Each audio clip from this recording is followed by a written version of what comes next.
my pleasure to introduce Dr. Alireza Anisi, who is a man of many parts, an architect, a conservator, an administrator, a restorer. Actually, I'll stop there. Let's see what he does in front of the lectern.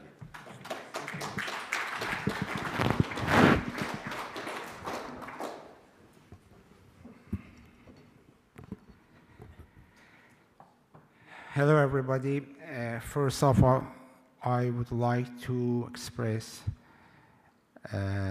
my happiness, and also I would like to say thank you to IHF and other supporters for organizing this conference on the behalf of my colleague in Iranian Cultural Heritage Organization. And hopefully we have other conferences in near future. As Professor Hillenbrand said, I am practicing modern architecture, urban design, and also I am working in the field of conservation. But I would like to testimony that the conservation and also the safeguarding of Iranian cultural heritage is a very tough job in Iran. I have been working for Iranian cultural heritage near 22 years, and I am utterly familiar with the field. And hopefully we will have a better future. I am optimistic about everything, and I would like to say that despite a lot of problems that we have in Iran, but a big effort have been made by Iranian specialists in the field of conservation to safeguarding the Iranian cultural heritage. Actually, I have divided the archaeological site in Iran into main groups, lucky and unlucky. And I will show you that still Persepolis, Bisutu, Takht Suleiman, and other sites are lucky.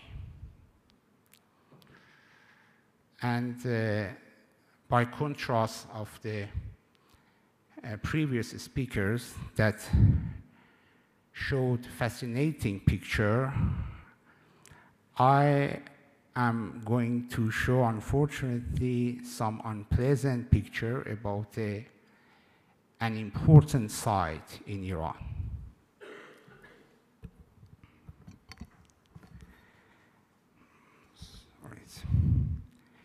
The 1930s was a crucial period in the history of scientific archaeology in Iran. During this time, the excavation of some of the major archaeological sites, such as Tepe,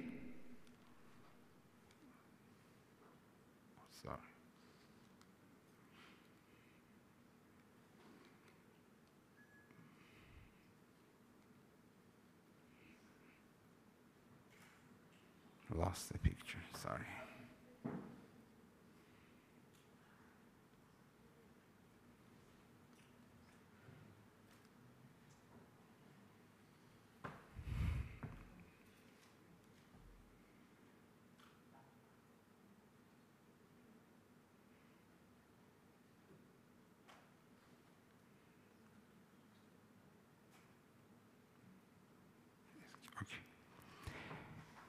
During this time, the excavation of some of the major archaeological sites, such as Tepe, Cheshme Ali, Siarak, and Tepe Hissar was started by the European and American expedition. This paper aims to describe briefly the process of formulating a strategy plan for conservation and management of the Tepe Hissar, which is of immense importance in understanding the 4th to 3rd millennia developments in the central Iranian plateau and beyond.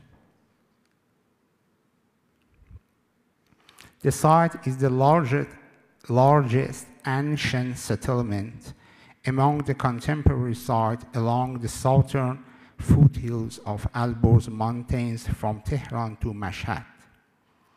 It's noteworthy that this paper arises from a study based on fieldwork and library research that was carried out by a specialist team under supervision of the present writer by request of the Iran Cultural Heritage Local Office at Semnan Province from June to October 2014.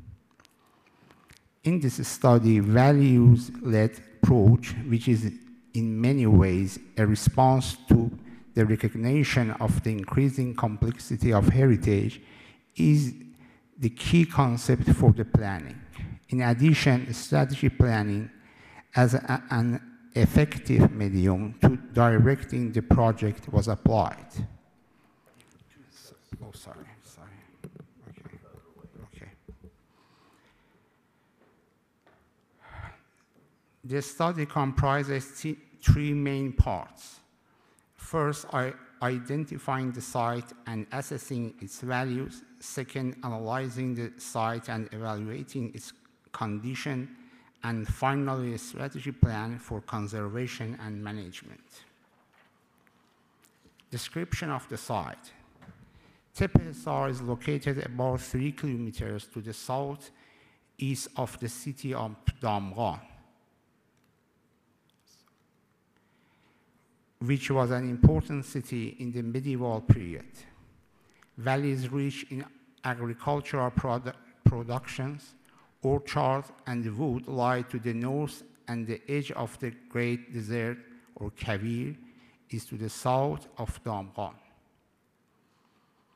The area is located on the way from Tehran to Mashhad and from Sari to Isfahan. It seems that the site was located at the junction of ancient trade routes crossing the Iranian plateau. The site has a dry climate and enjoying a little rainfall. The topography of the site creates various landscape forms. There is a modest slope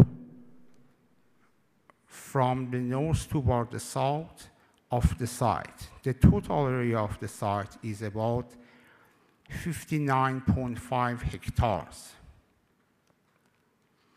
A quite large cluster of mounds, which totally covers an area about 12 hectares, occupy the core part of the site, and 5 hills in various sizes are to the west and south of the cluster mounds. Architectural remains that are to be seen in the cluster mounds consist of fragmentary mud walls with traces of mud brick. A quite large rural fortress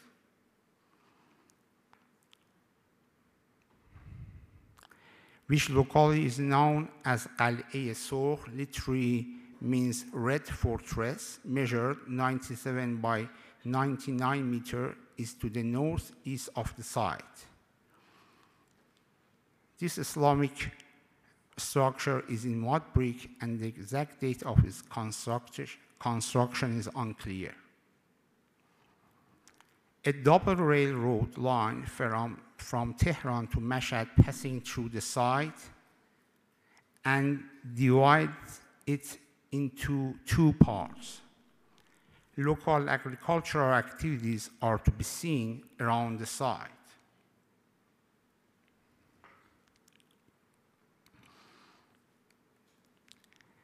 The site is physically safeguarded by only 2 guards of Iranian Cultural Heritage Local Office at Semnan, and there is no facility for visitors. The legal ownership of the whole area of the site is unclear. Except the excavation mounds, local farmers are controlling the rest. Archaeological activities background. The first excavation at Tepe Hissar was undertaken by Eric Schmidt from Pennsylvania University in 1931 and 1932. He divided occupation into 3 major periods. The earliest dating is uncertain but established as after 5000 BC, and the latest at around 1900 BC. His excavation covered a vast area, around 1.1 hectare. Thanks to huge collection of unearthed cultural materials, he could outline the various aspects of an unknown culture. In the north, he could outline the various aspects of an unknown culture in the northeast Iran. He also found the remains of a Sasanian structure in the site. In 1976, a joint team, the remains of the Sasanian building. That's actually nothing there. In 1976, a joint team from the Museum of Pennsylvania University, Turin University, and the Iranian Archaeological Center, co-directed by Robert Dyson and Marizo Tusi, conducted a season of fieldwork at the site to assess the Schmidt's findings. The project achieved several results, such as documenting the importance of the site as the major industrial site for mass production of bronze objects and other metals. In 1995, due to construction of the second line of Tehran-Mashhad Railroad, which was intended to pass beside the first one, a salvage excavation carried out by ICHTO.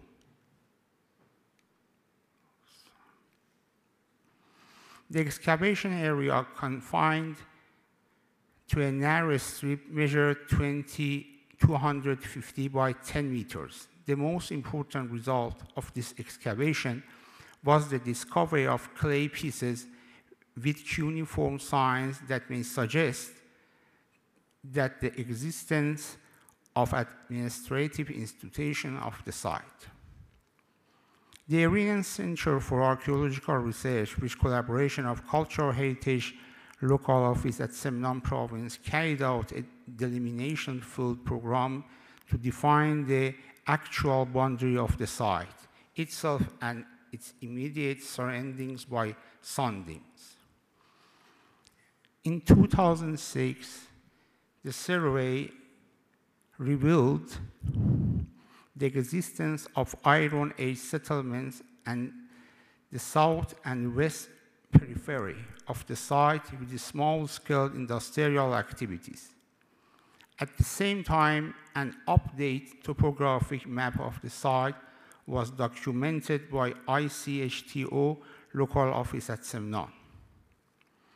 The significance of the site. The cultural significance of the site can be assessed in 4 main categories: scientific or archaeological value, containing potential for the academic research and education; historic value, providing information about the specific period; cultural value, clarifying the lifestyle, rituals, crafts, using materials, and etc.; economic value, attracting visitors and developing tourism.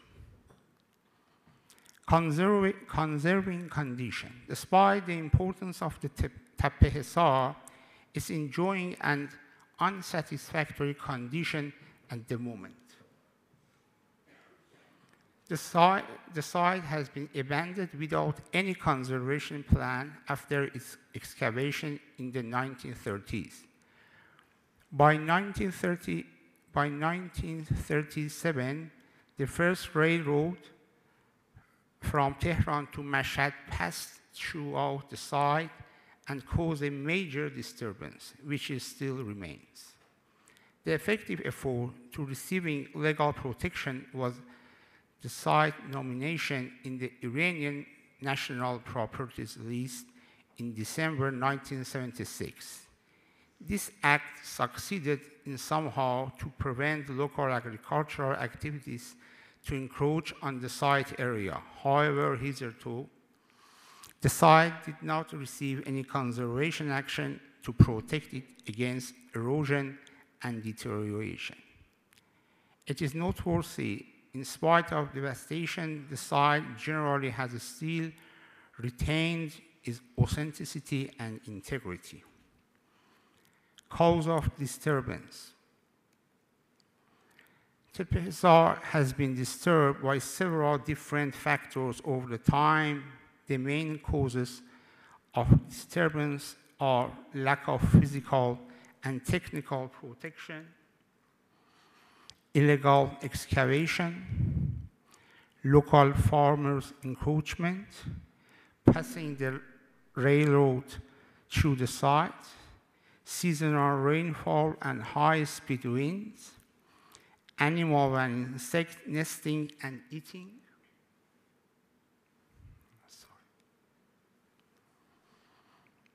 vegetation overgrowth, and lack of drainage for surface water.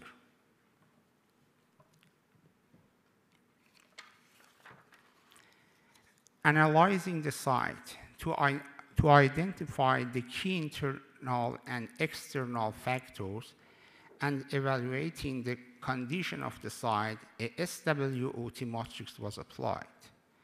The SWOT analysis draws together the various general characteristics of Tepe Hissar. It provides a basis from which to develop strategies to conserve all that is positive, identify opportunities to enhance it, and address the negative issues.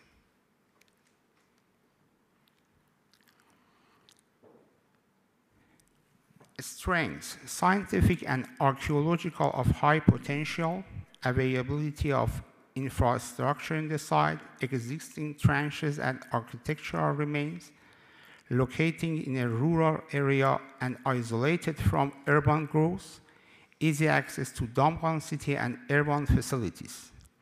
Weakness: insufficient knowledge about the site values, lack of facilities for visitors and researchers, flimsy nature of architectural remains, vast and vulnerable area, ruined and confused appearance.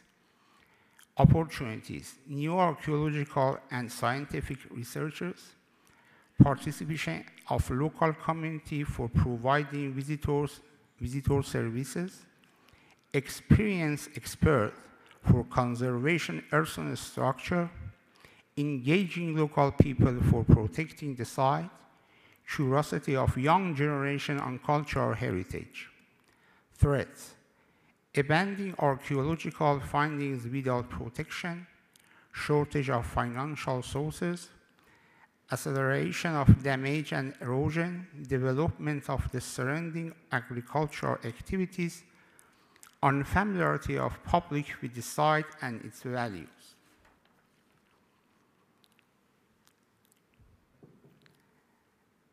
Strategy planning. This process comprises stating the vision statement, setting the goals and the strategies, defining policies, and describing the actions. The process can be illustrated as below. Vision statement. In a strategy planning, vision statement shows the desired view of the site by evaluating condition and analyzing of the site vision statement can be expressed as below. Tepe Hissar is an archaeological heritage and the source of historical and cultural information. It's sustainably managed and preserved. Its unique values is interpreted and presented to the public. In addition, the site is a vivid and attractive place for researchers, visitors, and everyone who is interested in cultural heritage. This vision will outline the main goals of the project: conservation, investigation, and presentation of cultural significance, promoting the national and international position of the site. To achieve these goals, following strategies, policies, and actions should be adopted.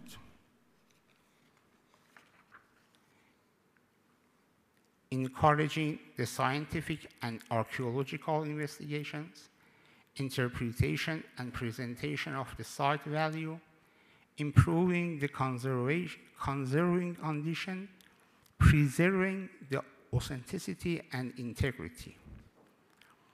Policies: defining an integrated conservation plan, prioritizing repairs, planning for conservation before excavation, integrating the protection policies into local, regional, and national levels, engaging local community, developing tourism, providing funds and public sources, international cooperation and exchanging experience.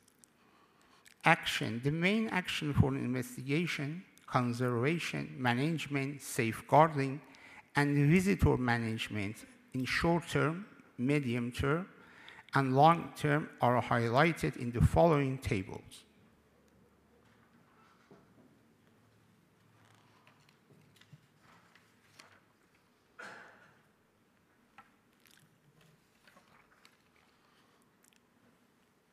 Principles for intervention.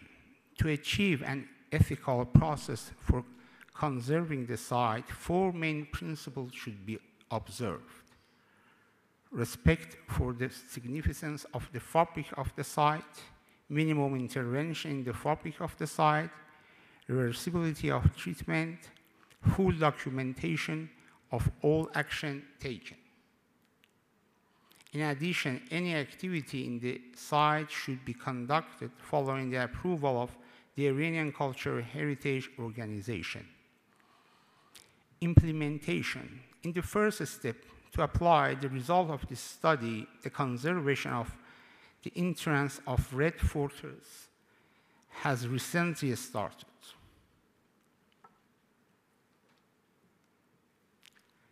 Moreover, the Iranian Cultural Heritage Local Office in Semnan decided to construct a research base adjacent to the site and outside its core zone.